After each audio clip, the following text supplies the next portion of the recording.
Chers amis, bonjour, bonsoir. Nous sommes au micro de DTV et nous venons d'assister à une conférence débat avec le docteur Mukwege, une conférence organisée par Rotary Club de la ville d'Ath. Lors de cette conférence, il y a eu plusieurs informations qui font chaud au cœur, des informations qui font mal au cœur. Et nous voulons saisir encore ce moment pour évidemment profiter et poser encore des questions, avoir les avis de différentes personnalités qui ont participé à cette conférence. Et nous revenons à vous dans très peu de temps. Merci.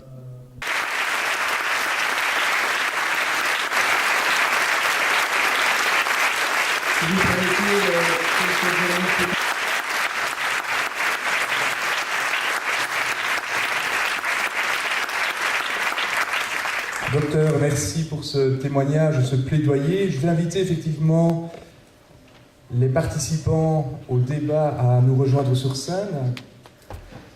Installez-vous. Notamment Colette Brackman, que je vous demande d'applaudir.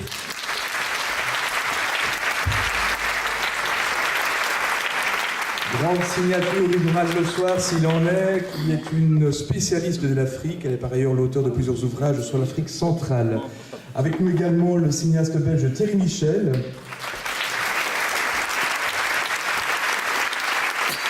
Auteur de nombreux longs métrages documentaires, notamment sur le Congo, et qui réalise en ce moment même, on en parlera dans quelques instants, un film sur le travail, sur l'action du docteur. Et puis le docteur Guy Bernard Cadière, chef de service de chirurgie digestive à l'hôpital Saint-Pierre de Bruxelles, professeur à l'ULB, et plusieurs fois par an, vous vous rendez effectivement dans le Sud Kivu, dans l'hôpital du docteur, pour opérer du matin au soir. Avec ce dernier, vous êtes le co-auteur d'un livre intitulé Panzi, paru aux éditions du Moment, un livre que vous pourrez éventuellement vous procurer en fin de soirée à la sortie. Installez-vous.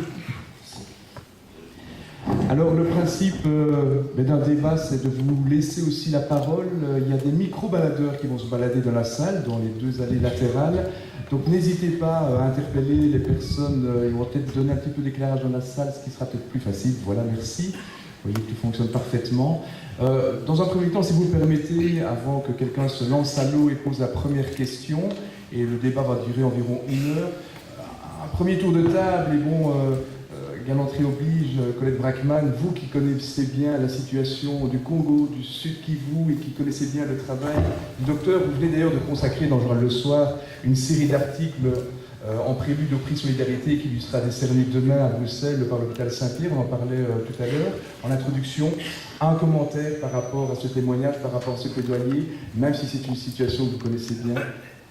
Mais je crois que le docteur a fait un témoignage exhaustif de la situation et du travail qui est réalisé à Panzi. Et ce qui me frappe, je suis allée là-bas avec Thierry Michel il y a quelques semaines, c'est que la question n'est pas résolue et qu'on a signé des accords de paix au Congo en 2002 et à plusieurs reprises. Il y a eu des résurgences de la guerre et chaque fois il y a eu des accords de paix. Et donc on pourrait croire que le problème est réglé. Eh bien, il ne l'est pas. Et cette violence, en particulier la violence sexuelle, continue à surgir, continue à faire de nouvelles victimes et elle s'est en quelque sorte socialisée et répandue dans l'ensemble de la population, un peu comme une épidémie. Avant, c'était les chefs de guerre, les groupes armés qui en avaient pratiquement le monopole. Maintenant, le viol s'est répandu et lorsque nous étions là avec Thierry Michel, nous avons vu plusieurs cas de très jeunes enfants, de très jeunes petites filles qui avaient été violées aussi. Et ça s'était répandu. Et l'une des causes de ça, c'est peut-être l'impunité. Donc le combat est loin d'être terminé, loin d'être gagné. Oui, effectivement, une situation qui perdure. On aura l'occasion d'en reparler naturellement lors de ce débat. Guy Bernard Cadière, moi la question que j'ai envie de vous poser, la première, c'est qu'est-ce qui vous a incité finalement à rejoindre le docteur dans son combat et finalement à vous rendre plusieurs fois par an au Congo pour opérer à ses côtés. En quoi avez-vous sensible à cette situation ?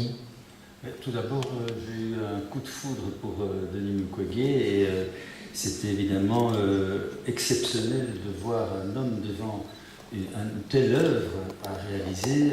Et donc, en plus, j'avais la possibilité d'apporter ma pierre à cette œuvre. Donc, je n'ai pas hésité un seul instant à y aller et je n'ai pas regretté parce que effectivement, on se sent utile, on découvre ce que c'est que le viol avec extrême violence. C'est une notion qui est un peu abstraite. Donc, nous, on fait l'amour, on a des relations sexuelles. Ici, on parle d'un viol avec extrême violence dont le but est de détruire l'appareil génital. C'est quand même quelque chose d'énorme. Et puis alors, en allant là-bas, voir le sourire de ces femmes qui sont en train de revivre après tout ce qu'elles ont vécu, c'est quand même aussi un choc exceptionnel. Enfin donc, il est évident que pour moi, c'était naturel de partir avec notre équipe de l'hôpital Saint-Pierre une semaine tous les 3 mois pour essayer d'aider à notre niveau, en apportant une technologie, d'aider l'œuvre de Denis Mukwege. Pour terminer ce premier tour de table, Thierry Michel, vous rentrez du Congo, vous suivez depuis 1 an, m'avez-vous dit, le docteur dans tous ses déplacements, dans ses interventions. Le montage de ce film est en cours, il sera peut-être diffusé, qui sait, ici, pourquoi pas. On lance un appel aux organisateurs de cette soirée. Je pense que ça serait un suivi intéressant par rapport... C'est pour ça qu'il est fait. Voilà.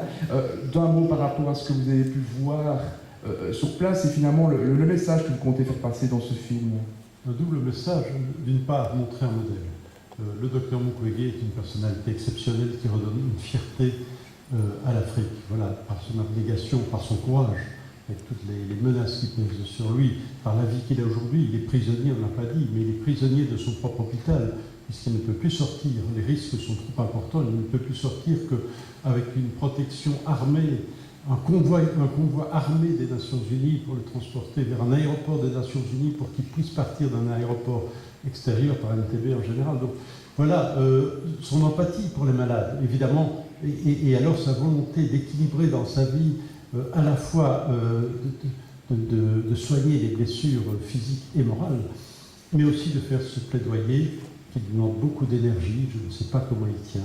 Je le vois souvent dans des états d'extrême fatigue. Je suis souvent inquiet en me disant qu'il va lui arriver un jour, il va s'effondrer en public.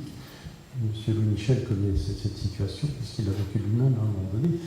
Mais voilà, il y avait cet aspect-là, et l'autre aspect, c'était de dire qu'il a le courage de parler de l'impunité. Parce qu'on peut soigner les blessures éternellement, si ça ne fait que continuer, ça ne sert à rien. On peut soigner aussi juridiquement les gens en essayant de les défendre, mais à un moment donné, il faut pointer. Il faut dire, voilà, il y a des responsables. Certains aujourd'hui sont devenus des ministres ou des chefs d'état-major. Voilà, ce sont des hautes fonctions. Ils ont fait leur carrière sur le crime. Et ça, c'est insupportable. Alors je comprends bien que le docteur, lui, aujourd'hui, n'est pas dans une phase où il peut dire les noms. Mais là, il y a la puissance de la communauté internationale. Et c'est vrai qu'il y a eu des études qui ont été faites. On ne peut pas dire que ces crimes ne sont pas connus. Ils sont parfaitement connus. Les équipes des Nations Unies ont travaillé, ont sorti un rapport exhaustif, extrêmement important, où ils ont repris, je crois que 600 cas de cas collectifs de violence aux droits de l'homme ou aux droits humanitaires. Ils sont bien répertoriés dans ce rapport. Ce rapport est expurgé de tous les noms. J'ai demandé ce rapport d'ailleurs il y a une dizaine de jours au responsable des droits de l'homme des États-Unis. Il m'a répondu strictly confidential. Donc voilà, à un moment donné, il faut dire un chat est un chat. Un criminel est un criminel. On ne peut pas juger des crimes nazis sans mettre des noms. Et on est là, aujourd'hui, dans une expectative où on est tous d'accord sur les principes, mais où la justice ne s'opère pas. Alors il y a la justice au plus haut niveau, mais il y a la justice au plus bas niveau. Et Dieu sait, puisqu'avec collègue, nous avons suivi des procès. Il y a eu en effet des procès. Pas beaucoup. Et souvent des lampistes, petits soldats. Mais encore, même quand les Nations Unies amènent un panel d'une quarantaine de violeurs devant un tribunal militaire congolais, mais ils vont tous être condamnés à peu près pour pillage ou indiscipline. Mais 2 seulement sont condamnés pour viol. Ça a d'ailleurs énervé profondément les Nations Unies qui l'ont signalé. Mais je veux dire, à un moment donné, il faut sortir d'une justice qui n'opère pas et qui ne veut pas mettre fin à cette situation absurde et invraisemblable et ignoble qui se passe au Congo. Merci. Je crois que les médias n'en parlent pas beaucoup. et même dans nos pays, ça ne se répercute pas suffisamment. Oui, mais qu'est-ce qui vous a le plus marqué dans l'exposé du docteur Mukwege? Vraiment que pour finir, tous ces problèmes touchent tout le pays. Et que, bon, la considération de la femme. Ok, merci. Et voilà. Bonsoir à tous les Congolais. Oui. Eh bien, je suis ravie d'avoir vu le docteur nous expliquer tout ce qui se passe. Et qu'est-ce qui vous a le plus marqué en fait dans son exposé? Ce qui m'a marqué, c'est, je pense, l'absence des politiques à faire que le problème se minimise et qu'on ait peut-être plus de sécurité pour les femmes, pour la population au Congo. Est-ce que vous pouviez, en faisant un peu une comparaison avec la manière dont la santé se déroule ici, en fait, la manière dont la santé est prise en charge en Belgique, est-ce que vous pouviez vous imaginer qu'il y ait des cas comme ceux évoqués par le docteur Mukwege? Non, je pense qu'ici, bon, il y a des viols bien sûr, mais que la justice fait tout pour que ces agresseurs soient punis. Je pense qu'on accorde énormément d'importance à la santé chez nous et notre vie, à nous, n'a pas plus de valeur pourtant que celle des Congolais. Donc ils méritent autant d'égards que les Européens ou que n'importe qui d'autre. Okay, merci madame, bien gentil. Ouais.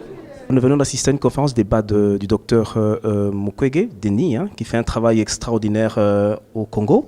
Mais je reviens un peu sur la question qui a été posée dans la salle. C'est pour dire qu'il a fait une relation entre les lieux où sont commis des viols et les lieux où sont pillés les minerais en fait au Congo. Et généralement, sur ces sites-là, il y a des multinationales, mais qui sont en contact avec des États. Mais il n'y a aucune action judiciaire qui se fait à ce niveau-là. Qu'est-ce que vous en dites? Je pense que ceux qui organisent ces trafics, parce qu'il s'agit bien de ça, oui, vont à un moment donné payer la facture. Donc ce qui est important, c'est peut-être de s'inspirer de la législation internationale qui a été mise sur pied notamment aux États-Unis, où on oblige les firmes qui achètent effectivement des minerais à apporter un certificat d'origine, un peu comme on l'a fait pour le diamant par exemple. Et donc, à partir de là, l'Union européenne pourrait non pas fermer ses frontières, le but n'est pas là, mais mieux tracer les produits et donc poursuivre aussi ceux qui essaient de profiter de situations de main-d'œuvre peu chère et tirer aussi un profit maximum dans des conditions inhumaines. On voit le prix à payer notamment à travers la chair, ces viols comme armes de guerre qu'on nous a si bien décrits aujourd'hui. Oui, mais effectivement, mais est-ce que ça résout le problème? Parce que là, le docteur Mukwege a fait voir qu'en fait, il résout les conséquences.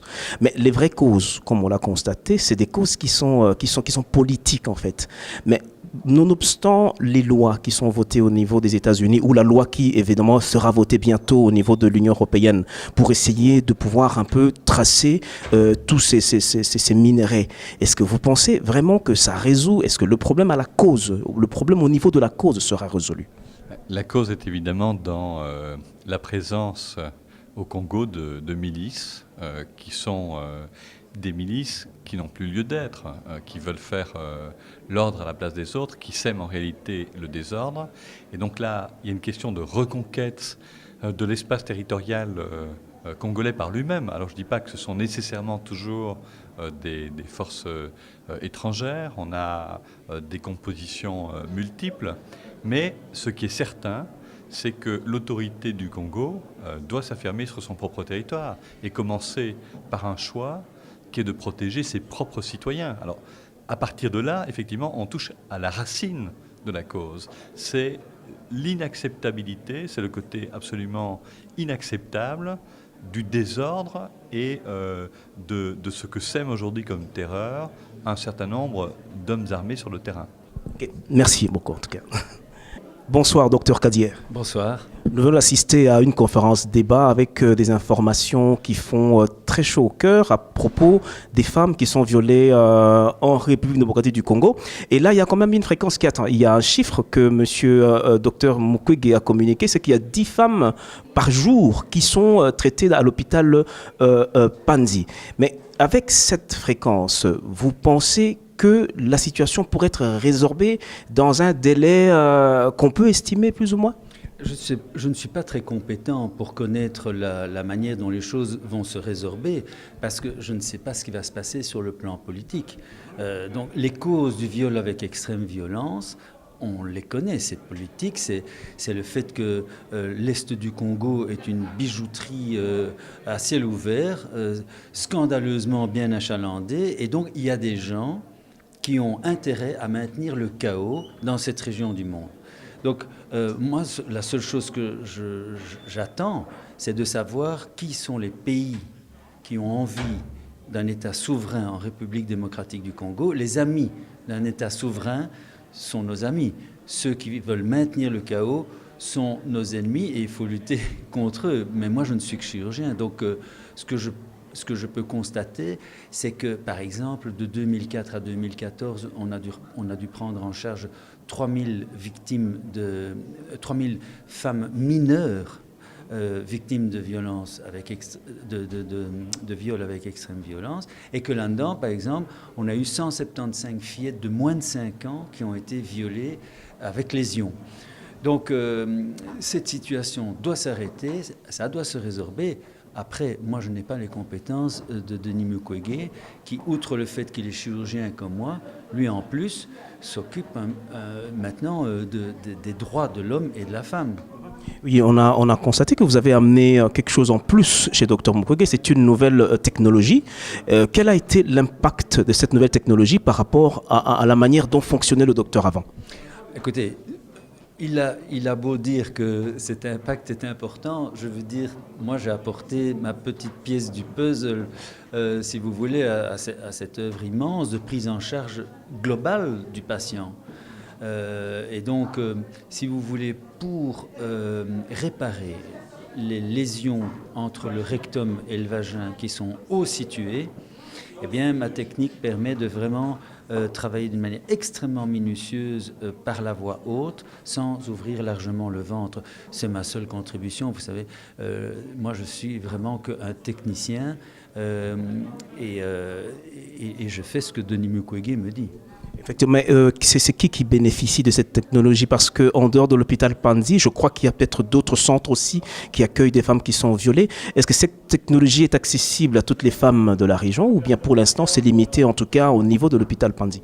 Donc, si vous voulez, évidemment qu'au Congo, et heureusement, vu le nombre de fistules et vu le nombre de viols dans l'Est du Congo, que l'hôpital Panzi n'est pas le seul à prendre en charge les fistules. Et puis il y a toutes ces fistules qui sont dues à des accouchements difficiles aussi. Hein. Donc il y a énormément de très bons chirurgiens congolais qui sont aussi bien à Kinshasa qu'à Mbandaka, qu'à Kasongo ou donc à Goma aussi. C'est vraiment des cliniques très affûtées sur les fistules. Malheureusement, je ne pense pas qu'elles bénéficient de cette technique de la laparoscopie. Et donc, nous avons un centre de formation à Kinshasa, mais qui n'est pas orienté sur les fistules, donc qui est sur simplement la technique de la laparoscopie, qui, je vous le rappelle, est une technique qui permet de ne pas ouvrir largement le ventre, mais d'introduire une petite caméra, des petits instruments, enfin des longs mais petits, étroits, et on contrôle ce qu'on fait sur un écran de télévision. Okay, c'est extraordinaire. Mais quel est l'apport en fait du gouvernement congolais? Est-ce que vous vous sentez soutenu par le gouvernement congolais dans ce que vous faites? Écoutez, moi je n'ai pas de contact avec le gouvernement congolais. Denis est venu chercher son prix Roi Baudouin. Il est venu visiter mon service et simplement par réputation, si vous voulez. Et là, quand je l'ai vu, il avait un projet et il m'a demandé de l'aider dans tel domaine. Alors moi, je lui ai demandé des subsides aux affaires étrangères ici, mais je n'ai pas de contact avec le gouvernement. pas que je n'ai pas envie, hein. Donc je veux dire, moi je pense que je ne suis pas là pour faire de l'ingérence. Je suis là pour soigner des femmes qui ont été traumatisées. Et donc, moi, je me concentre sur la technique chirurgicale. Et je suis évidemment derrière Denis Mukwege parce que je vois la même chose que ce qu'il voit. Et donc, vous savez, il suffit de vivre ça. Parce que, évidemment, ici, tout reste quand même assez théorique. Oui. Mais quand vous êtes face à un gosse qui n'a plus qu'un cloaque à la place d'un périnée normal, vous ne pouvez pas rester juste à faire l'intervention. Ça cogite. Et moi, je suis, quand j'ai fini d'opérer à Panzi, je rentre dormir et j'ai des cauchemars qui passent dans ma tête. Hein. Ceci dit, je me concentre sur mon travail. Mais alors, est-ce que ça joue moi, je n'ai pas de contact avec le gouvernement aussi, parce que Kinshasa, c'est parce que c'est 2000 km aussi. Oui, mais c'est parce qu'on se dit que c'est quand même toutes ces techniques, cette prise en charge coûte énormément d'argent et il faudrait beaucoup de facilité. Eh bien, bizarrement non. Bizarrement non, parce que en procédant de cette manière, le patient peut sortir le lendemain. Et donc, il ne faut pas de salle d'hospitalisation, il ne faut pas non plus des salles d'opération très sophistiquées. Hein, et comme on n'ouvre pas, on a moins d'infections, on a moins de contamination par le virus du sida. Et donc, cette technique est vraiment faite pour les pays émergents comme la République démocratique du Congo. C'est parfait. Demain, vous allez décerner un prix au docteur Mukwege. Est-ce que vous savez nous en dire un peu plus ? Donc, comme je l'ai dit tout à l'heure, le prix Solidarité, c'est pas Solidarité dit comme ça. Je pense qu'actuellement, nous sommes dans une société où c'est moi, tout seul, la performance, etc. Et donc, il n'y a plus cette fraternité, cet amour, cette solidarité qui est finalement la seule raison de vivre. Et donc, à qui de mieux on pouvait offrir le prix Solidarité qu'à Denis Mukwege. Donc, moi, j'ai l'honneur d'être le parrain de cette première remise de prix et j'en suis très, très fier et très ému. Parce que Denis Mukwege, c'est quelqu'un que j'admire énormément. Dorcas, merci. Merci.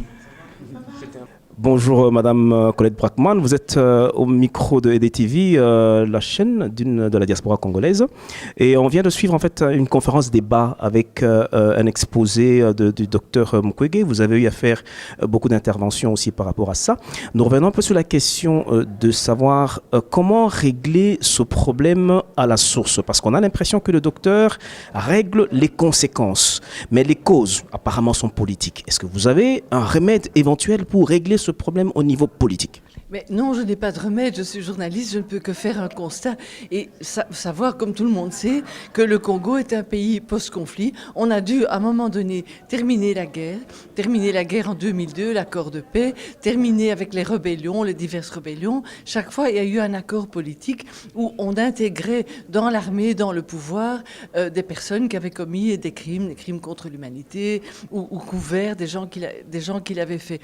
Et donc, on est toujours dans cette période post-conflit. Ça, c'est le constat. Et que donc, pour que la justice puisse s'exercer et que ces actes de viol, de violence à l'égard des femmes deviennent impossibles, il faut sortir de cette période post-conflit et que le Congo retrouve sa totale souveraineté. Mais on n'est pas là pour le moment. On doit tenir compte des intérêts des pays voisins et tout ça pour que la paix soit rétablie dans la région.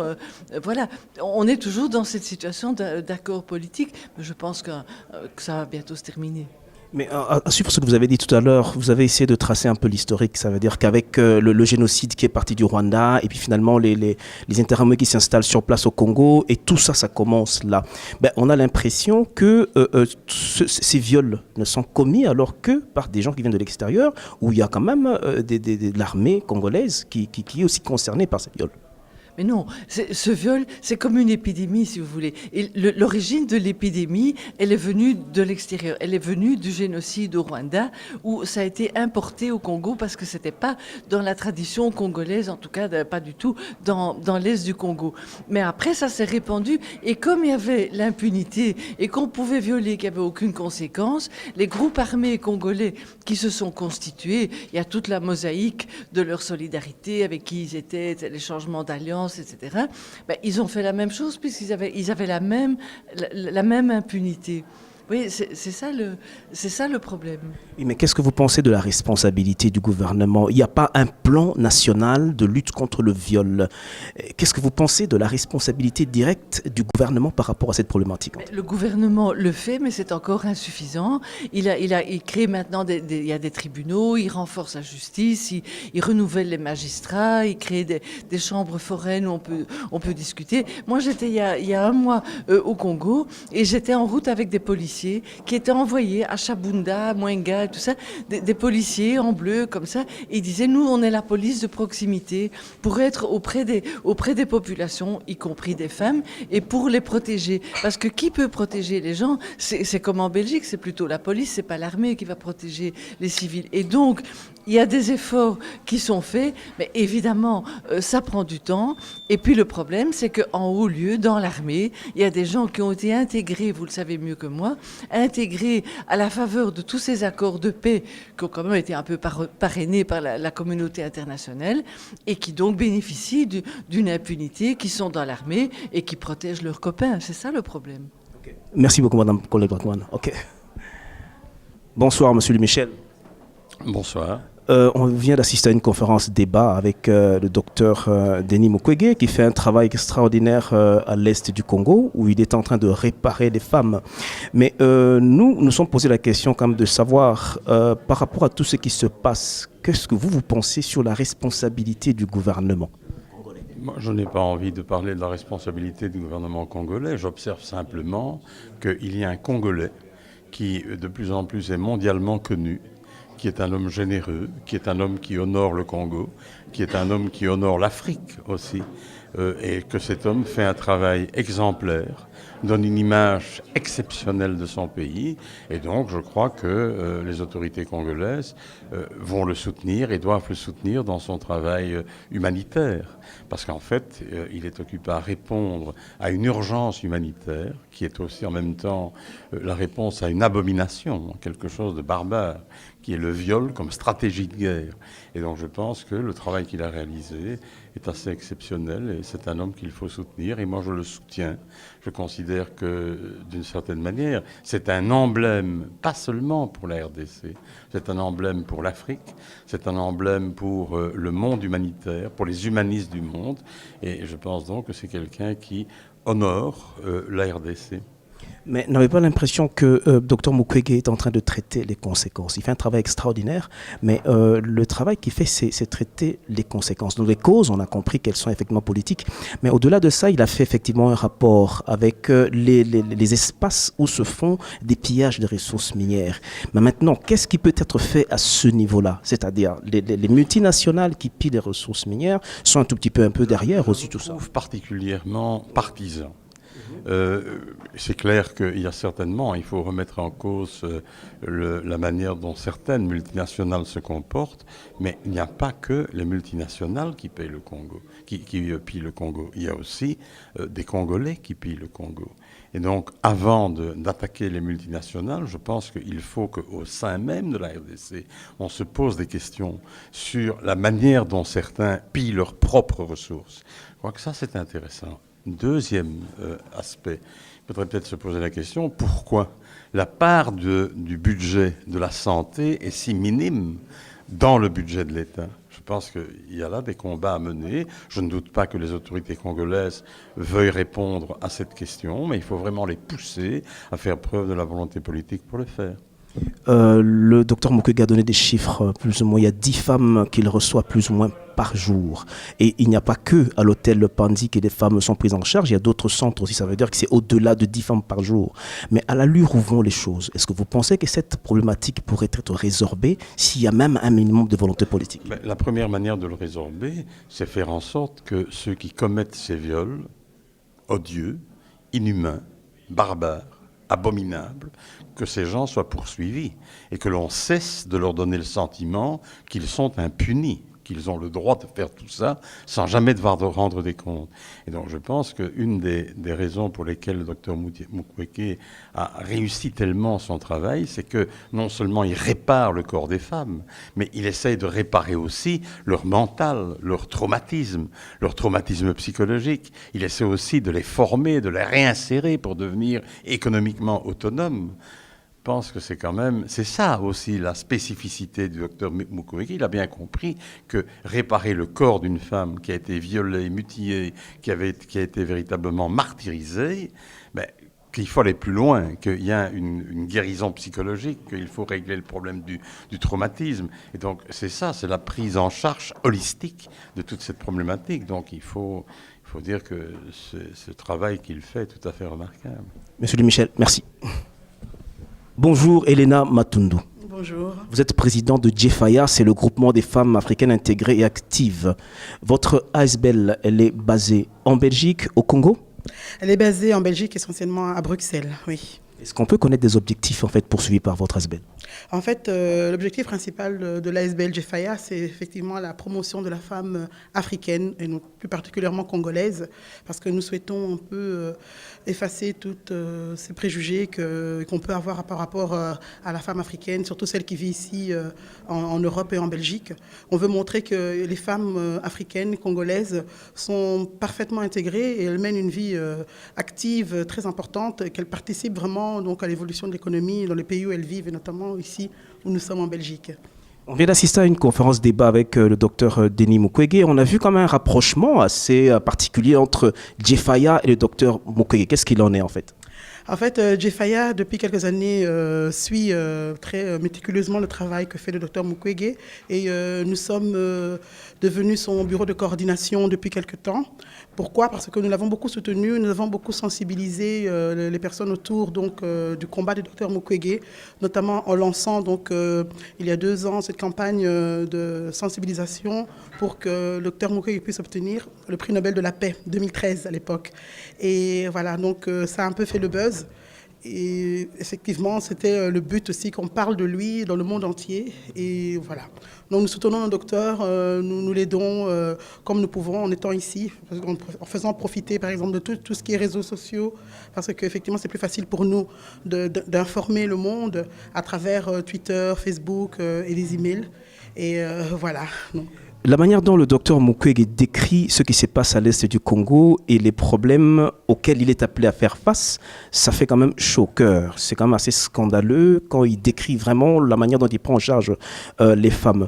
Est-ce que dans l'association Jefaya, vous avez l'impression que les femmes comprennent cette problématique telle qu'elle a été présentée aujourd'hui? Oui, les femmes comprennent. Les femmes comprennent très bien ces problématiques. Et d'ailleurs, c'est pourquoi de plus en plus de femmes se rassemblent autour de lui, donc juste pour l'aider, à trouver des solutions, aussi pour l'aider à savoir comment nous, d'ici, on peut faire quelque chose pour ces femmes. Et c'est pourquoi d'ailleurs je suis venue avec Inès, viens Inès s'il te plaît, qui est la première dauphine de Miss RDC Belgique et qui a donc justement un projet pour aider les femmes de la maison Dorcas, qui est la maison où toutes ces femmes, une fois qu'elles sont soignées, vont pour être réhabilitées et réinsérées dans la société. Et Inès, elle avait un projet pour ces femmes de récolte de fonds et de récolte de vêtements, etc. Elle va peut-être nous en dire un peu plus. Bonsoir Inès. Bonsoir. C'est quoi le projet?